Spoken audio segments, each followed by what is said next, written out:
Many people use the word arthritis to describe a single ailment, but it's an umbrella term referring to any state of joint inflammation. Beneath that one label hide two completely different biological mechanisms that destroy the body in entirely different ways. Because they are so different, treating one type with the methods meant for the other allows irreversible, permanent damage to continue unchecked. Saving your mobility requires identifying exactly which enemy is attacking your joints. Meet Grace. She is a 60-year-old retired teacher who noticed a slow, progressive ache in her right knee that makes walking difficult.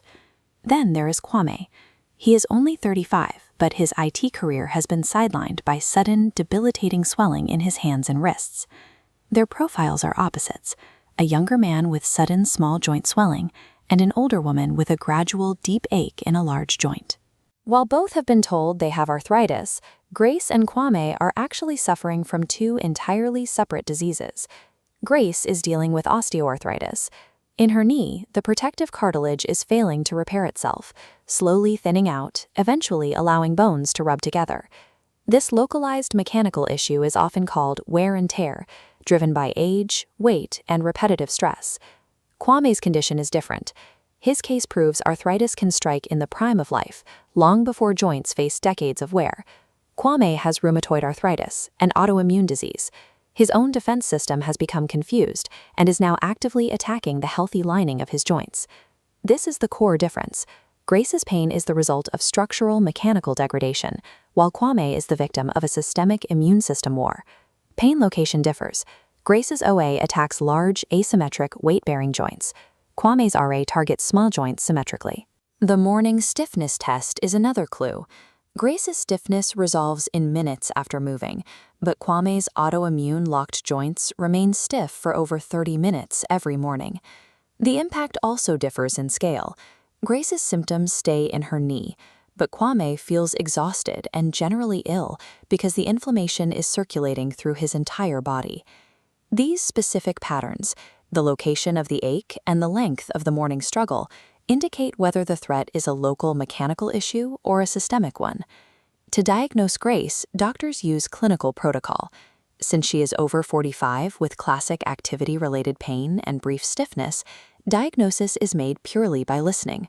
Routine X-rays are unnecessary for a standard OA diagnosis and rarely change the initial treatment plan. Diagnosing Kwame's RA requires an urgent laboratory investigation. Doctors must use blood tests to find specific immune system flags and inflammation markers. Kwame will also likely need early imaging, like an ultrasound, to check if the aggressive immune attack has already begun to erode his bone. Determining the right path means knowing if your doctor should be focusing on your mechanical history or searching your blood for an immune anomaly. Grace's treatment playbook is built on mechanics. Her focus is on weight management to reduce pressure on the joint, physiotherapy, and over-the-counter pain relief. In Kwame's case, weight loss alone will not stop the damage. He has to quiet his immune system to prevent the disease from progressing. He uses disease-modifying anti-rheumatic drugs, or DMARDs. These medications work at a cellular level to block the immune system from destroying the joint, preserving his mobility long-term. The ultimate rule of treatment is specificity. You cannot fix an immune fire with weight loss, and you cannot repair mechanical wear with immune suppressants.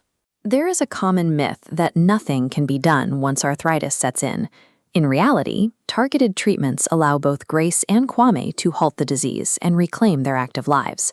Another misconception is that exercise will further damage the joint. In both conditions, medical experts agree that motion is lotion. Building the muscles around the joint creates an internal shock absorber. This extra support takes the load off the bone, significantly reducing pain. If you experience chronic joint pain or more than 30 minutes of morning stiffness, do not dismiss it as just getting older.